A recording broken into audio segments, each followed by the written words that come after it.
अस्सलाम वालेकुम दोस्तों। दोस्तों आज हम बात करेंगे आईबीएस पे, इरिटेटेबल बाउल सिंड्रोम पे। तो बेसिकली ये होता क्या है? मुझे बहुत से लोग हैं जिन्हें एनजाइटी और स्ट्रेस होती है और उनकी कंप्लेंट्स ये होती हैं कि हमारा स्टमक अपसेट होता है। तो दोस्तों एनजाइटी और स्ट्रेस में जो पहली चीज़ हमारी जो सबकी इफेक्ट होती है वो हमारा स्टमक ही होता है। तो बेसिकली इसलिए मैंने सोचा कि आज इस पे ही हम बात करते हैं कि हमारा स्टमक क्यों अपसेट होता है और इसका फिर क्या किया जाए। दोस्तों दोस्तों बेसिकली हमारा जब हमें कॉन्स्टिपेशंस होती हैं, लूज मोशंस होते हैं या हमारे क्रैम्प्स होते हैं स्टमक में, मरोड़ पड़ते हैं, तो ये सारे आईबीएस के सिम्टम्स हैं। तो इसका मतलब है हमें आईबीएस है। हमारा प्रॉपर डाइजेस्ट नहीं होता, हमें एसिड रिफ्लक्स भी आ जाता है।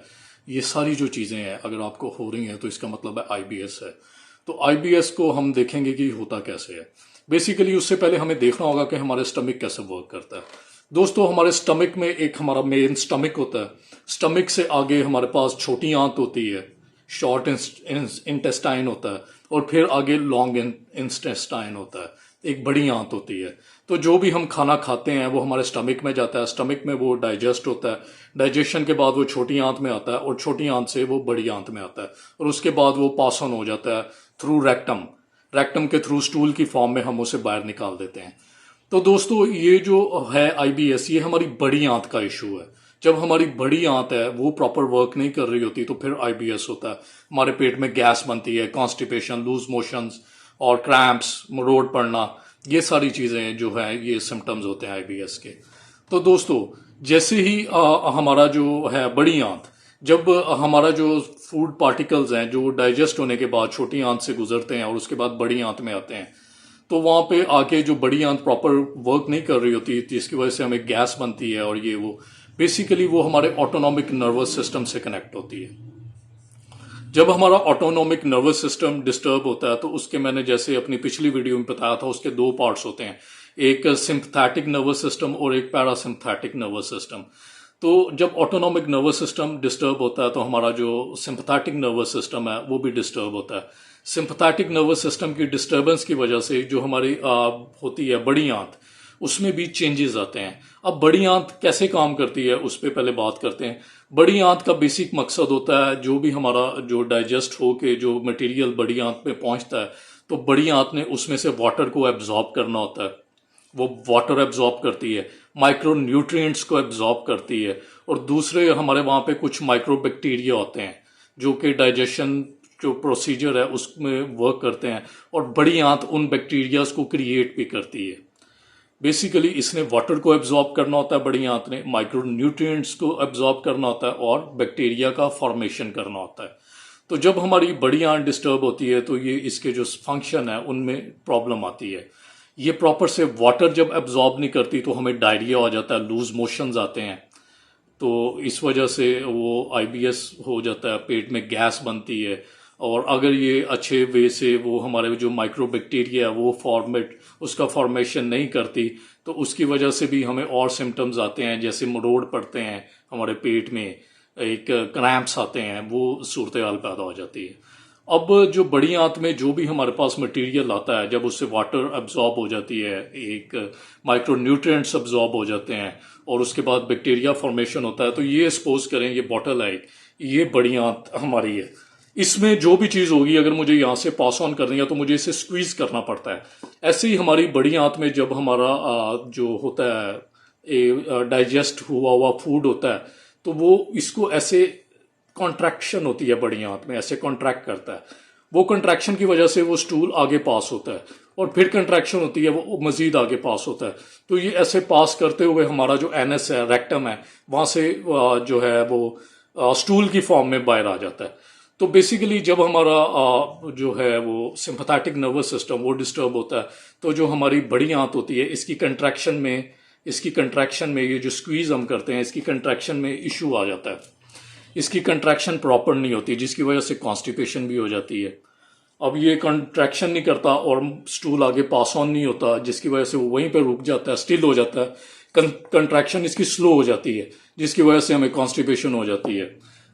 तो ये दोस्तों एक प्रोसीजर है जो हमारे बड़ी आंत का, जो हमारा लार्ज इंटेस्टाइन है उसका जो इशू है वो ये है या वो वहाँ पे जो वाटर एब्जॉर्प्शन है उसकी वो इशू कर जाती है, वो प्रॉपर वाटर एब्जॉर्ब नहीं करता तो हमें लूज मोशन आ जाते हैं, या अगर हम उसकी जो कंट्रैक्शन है वो स्लो हो जाती है तो कंट्रैक्शन स्लो होने की वजह से कॉन्स्टिपेशन हो जाती है। इन दोनों सूरतों में गैस है वो एडिशनल एक साथ बन जाता है, गैस का फॉर्मेशन होता है, हमारे पेट में गैस बनती है, उसके बाद हमें मरोड़ आते हैं अपने पेट में, मरोड़ एक क्रैम्प्स फील होते हैं, दर्द होती है। और तीसरा जो ये है, जो हमारे माइक्रो न्यूट्रिएंट्स होते हैं जो डाइजेशन में बड़ा अहम रोल प्ले करते हैं, जब बड़ी आंत अफेक्ट होती है तो उनकी जो है माइक्रो माइक्रो वो जो बैक्टीरिया होते हैं वो उनका फॉर्मेशन डिस्टर्ब होता है, वो नहीं उनकी फॉर्मेशन में इशू आता है। तो दोस्तों अब इसको तरीका क्या है, इसे ट्रीट कैसे करना है? दोस्तों इसका ट्रीटमेंट है वो तो पहला ये है कि आपको ज़्यादा से ज़्यादा वाटर का इंटेक करना है, आपको ज़्यादा पानी पीना है, ताकि अगर आपको कॉन्स्टिपेशन है तो वो जो वाटर वो जो है मल जो हमारा स्टूल है, जो हमारी डाइजेस्टिव खुराक है, अगर वो कंट्रैक्शन नहीं हो रही उसमें और वो पास ऑन नहीं हो रही तो हमें उससे ज़्यादा वाटर ही देना है, ताकि वो ज़्यादा पानी पीना है ताकि वो इजीली पास ऑन हो जाए, मूव हो जाए आगे। और दूसरा इसमें हमें अपनी खुराक को चेंज करना होता है, यानी कि हमारे जो जब बड़ी आंत की डिस्टर्ब होती है फंक्शनैलिटी तो हमें बेसिकली गैस बनती है, तो गैस ना बने इस वजह से हमें ऐसे फूड्स का यूज़ करना है जो गैस कम बनाते हैं। जैसे दालें हैं, दालें बहुत ज़्यादा गैस बनाती हैं, हमें दालों को कम करना है।